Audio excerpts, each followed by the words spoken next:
আবারও না আসলে নয়, আমি আপনাদের তাজু ভাই নয়, আমি আপনাদের জগ ভাই। এই যে আমাদের করতোয়া নদী দেখেছেন, প্রতিবন্ধী করতোয়া নদী, ঠিক আছে, আমাদের বগুড়া শেরপুরের প্রতিবন্ধী করতোয়া নদী।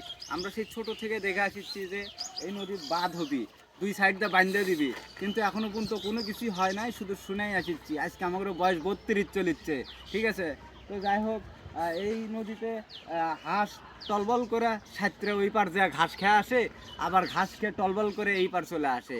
তো এই জায়গায় একটা বাঁধ হওয়ার খুবই দরকার, যাতে জলটা পরিষ্কার হয়। এখন বৃষ্টি হচ্ছে জন্য এই জায়গার জল টলবল টলবল করছে। দুদিন পর বৃষ্টি হবে না, এই জল টল শুগা মানুষ হাইটে হাইটে পার হয়ে যায়। তো যাই হোক, এই আর কি, যে নৌকালা যে কাকা আছে, নৌকালা কাকার যে বউ, তাই ভাত নিয়ে আসে দুপুরে, দুপুরে ভাত নিয়ে এসে ওই কাকা ভাত খায়।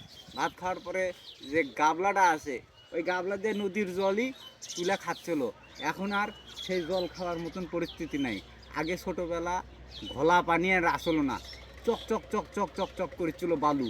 উপর থেকে নৌকা দিয়ে যখন যাচ্ছিলাম, ওই নিচের যে বালুগুলা সেগুলো দেখা যাচ্ছিল, সেগুলো আর এখন দেখা যায় না। তো আমি নতুন সরকারের কাছে আমার এক আবেদন, এই দেখেন, এই যে পরিবেশ দূষণকারী, এই যে দেখেন ময়লা আবর্জনা ফালাচ্ছে, এই যে ময়লা আবর্জনা, মুখে বিড়ি সিগারেট নিয়ে ময়লা আবর্জনা ফালাচ্ছে।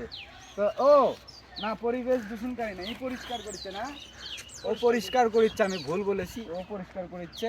তো যাই হোক, এইভাবে আপনারা সবাই আপনাদের এলাকা পরিষ্কার করবেন।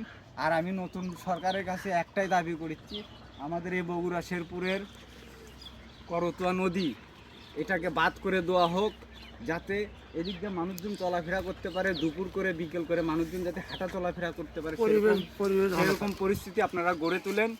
নতুন সরকারের কাছে আমার এটাই দাবি, আর কোনো দাবি নাই। গানে গানে বলে দিলাম শেরপুরের কষ্টের কাহিনী। সবাই কমেন্টে লিখে যাবেন অবশ্যই, যদি ভিডিওটা ভালো লেগে থাকে। আমি আপনাদের তাজু ভাই নয়, আমি আপনাদের জগ ভাই। টাটা, ভালো থাকলাম।